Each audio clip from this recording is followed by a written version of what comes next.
Trump wrapped up 2 days in Beijing last week, called Xi a great leader on the way out, invited him to the White House in September, and told Fox News the trade deals were fantastic. But while every camera on the planet was pointed at the handshakes and the banquet hall, 3 other things happened underneath the choreography that matter more than anything Trump or Xi said inside the Great Hall of the People. 2 of those things just blew up Iran's negotiating position. One of them just blew up Nvidia's revenue ceiling for the next 5 years, and on Sunday afternoon a drone showed up at an Emirati nuclear power plant to underline the entire point. All of it is about the same thing, so let me show you. Let's start with the summit. Trump told Fox News from Air Force One that China agreed to buy American oil, agreed to 200 Boeing aircraft, and agreed to tens of millions of tons of soybeans a year. He said she will not send military equipment to Iran and that she offered to help reopen the Strait of Hormuz. Now look at the small print, because most people are reading the headlines and missing the actual story. On Sunday, the White House released the full fact sheet from this summit. China committed to $17 billion a year of American agricultural goods through 2028, on top of the soybean deal Beijing made back in October. So market access reopened for over 400 American beef plants. Beijing confirmed the Boeing order in broad strokes a day earlier in a Saturday statement from its Commerce Ministry. That part is real. The oil purchase from American producers, the one that actually hurts Iran the most, is still not in any Chinese statement. The rare earth concession sits in the American readout and is missing from the Chinese one. Beijing's own statement frames the wider relationship as constructive strategic stability, which is diplomatic language for "we agree to disagree pleasantly." So what actually happened in Beijing last week is that the relationship stabilized, neither side blew it up, and both leaders walked out claiming a win. The biggest deals, the ones with real teeth, are still on the tree. And while those deals were ripening, the rest of the week did the real work, with front one, the Persian Gulf. While Trump and Xi were still posing for photos at Zhongnanhai, the Crown Prince of Abu Dhabi, Sheikh Khaled bin Mohammed bin Zayed Al Nahyan, walked into an executive committee meeting on Friday morning and gave the Abu Dhabi National Oil Company a direct order: fast-track the second pipeline. The new West-East pipeline runs from the UAE's western oil fields all the way across the country to the port of Fujairah on the Gulf of Oman. The existing pipeline moves somewhere between 1.5 and 1.8 million barrels of crude a day, depending on how hard ADNOC pushes it. The new one doubles the country's export capacity through Fujairah, and the Crown Prince wants it operational by 2027. Now, listen carefully to where Fujairah is, because this is the whole thing. Fujairah is the UAE's port on the Gulf of Oman, and the Gulf of Oman sits on the outside of the Strait of Hormuz. Oil shipped from Fujairah does not pass through the strait at all. Iran can close Hormuz tomorrow, the day after, every day for the next 3 years, and the UAE just bought itself a future where the answer is, so, fine, we will ship from the other coast. So the Saudis already have this option. Their pipeline runs across the kingdom to the Red Sea, and they can bypass Hormuz today if they want to. The UAE just decided they are going to match it at double capacity, personally accelerated by the Crown Prince on Friday morning. The same Crown Prince also pulled the Emirates out of OPEC and OPEC Plus earlier this month. 59 years inside the cartel, since before the country was even founded, and the UAE walked out. The Emirates do not want anyone deciding how the oil leaves the country.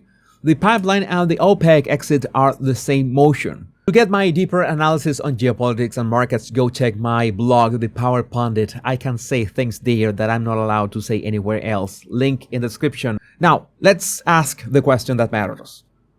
Why the rush? Well, the rush has a reason. On Sunday afternoon, 2 days after the Crown Prince gave the pipeline order, 3 drones came in across the UAE's western border. The country's air defenses intercepted 2 of them. The third hit an electrical generator on the grounds of the Baraka nuclear energy plant. There were no injuries, there was no radiation release, and the plant kept operating. But the message landed. Baraka is the first commercial nuclear power plant in the Arab world. It supplies about a quarter of the United Arab Emirates' electricity. And on Sunday afternoon, somebody put a drone on its property. The UAE has not yet named who sent it. The fact that the drones came from the western border, not the east, where Iran is, leaves room for Iranian proxies in Iraq or for the Houthis in Yemen instead of Iran directly. The UAE called the attack treacherous terrorism, a flagrant violation of international law, and reserved the right to respond by all available means. That is why the Crown Prince is in a hurry. That is why the UAE walked out of OPEC. That is why the pipeline is being fast-tracked. The Emirates have been getting hit since the war began at the end of February.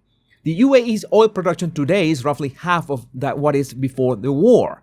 The port of Fujairah has been struck multiple times this spring, and earlier this month it became public that the Emirates have been hitting Iran back, including a major strike on an Iranian oil refinery on Levant Island in early April that took the facility offline for weeks.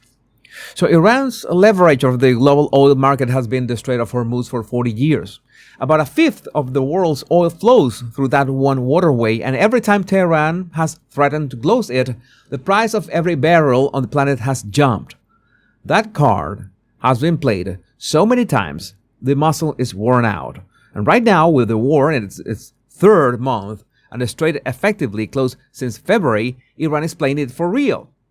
So the Revolutionary Guard even published a map 2 weeks ago redrawing the Strait of Hormuz as what the regime calls a vast operational area 300 miles wide, which on paper sweeps Fujairah into the zone Tehran says it controls. So the UAE just decided that that map is going to expire and real soon. Which brings me to front 2, which is Iran itself. For 4 decades, the Iranian regime has had 3 real cards against the United States: the nuclear program, the proxy network, and the Strait of Hormuz. The nuclear program took a beating in February when American and Israeli strikes killed the supreme leader and gutted the program. The proxy network has been getting dismantled piece by piece for 2 years. And now, this past week, the 3rd card got rewritten 3 times. In Beijing, Xi told Trump on camera that he wants to buy American oil instead of Iranian oil, and that he would like to help reopen the strait. The customer Iran depends on for 90% of its oil exports, which is China, just told the American president he wants to switch suppliers. On Friday morning, the UAE announced it is engineering its way out of needing Hormuz at all. And on Sunday afternoon, the country whose nuclear plant just got hit confirmed it was going to keep doing exactly that, only faster. So Iran walked into last week with the closure of the strait as their biggest hand. Tehran is walking out of last week watching its biggest customer pivot away, watching the Gulf's 2nd largest producer announce a permanent workaround, and, watching the United States naval blockade of Iranian ports continue with no end in sight. The closure of the strait just still hurts the world, and we can't deny that. It just hurts the world a lot less than Tehran was counting on, and it hurts a lot less every month it stays closed. So this is what gets missed when people call the Trump-Xi summit a wash. The summit was the umbrella, and the actual weather was happening underneath it. Trump did not fly to Beijing to come home with a Nobel Peace Prize. He flew to Beijing to reprise every piece of leverage Iran has against the United States. And the Crown Prince of Abu Dhabi just did him a favor on top of it. Now, the 3rd front, and this is one might be the biggest of the 3 over the next 5 years. Last week, the White House cleared about 10 major Chinese tech companies to buy Nvidia's H200 chip. Alibaba, ByteDance, Tencent, JD.com, Lenovo, Foxconn, and a handful of others. The headlines said America just handed China a piece of frontier AI hardware, and the China hawks spent 48 hours losing their minds about it. And here's what has happened since. 0 H200s have been delivered to China. 0, as in not a single chip has shipped. Not a single chip has been ordered.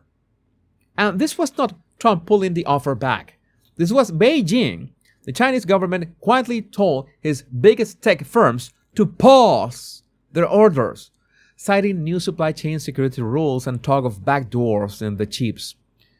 So underneath all of that is the bigger story. Chinese domestic AI chip makers, led by Huawei's Ascend line, now hold about 41% of the Chinese AI accelerator market. And Nvidia's share of the cutting-edge Chinese AI chip market has collapsed to effectively 0, a figure Nvidia's own chief executive has confirmed in public. Maybe that's the reason why Nvidia stock has dropped a bit. The Chinese AI company DeepSeek launched a new model last month that was tuned to run on Huawei's chips on day one, with Nvidia not getting the same early access. So picture what just happened. America offered China the second best AI chip on the planet, and China said, "No thank you, we are building our own."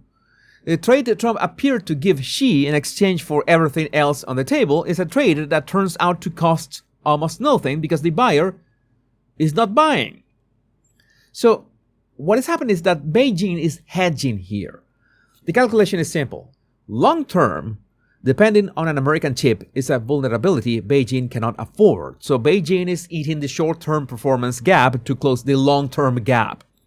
The cost is years of slower AI development, yes, but the benefit is owning its own stack when the next round of sanctions comes, and there will be a next round of sanctions.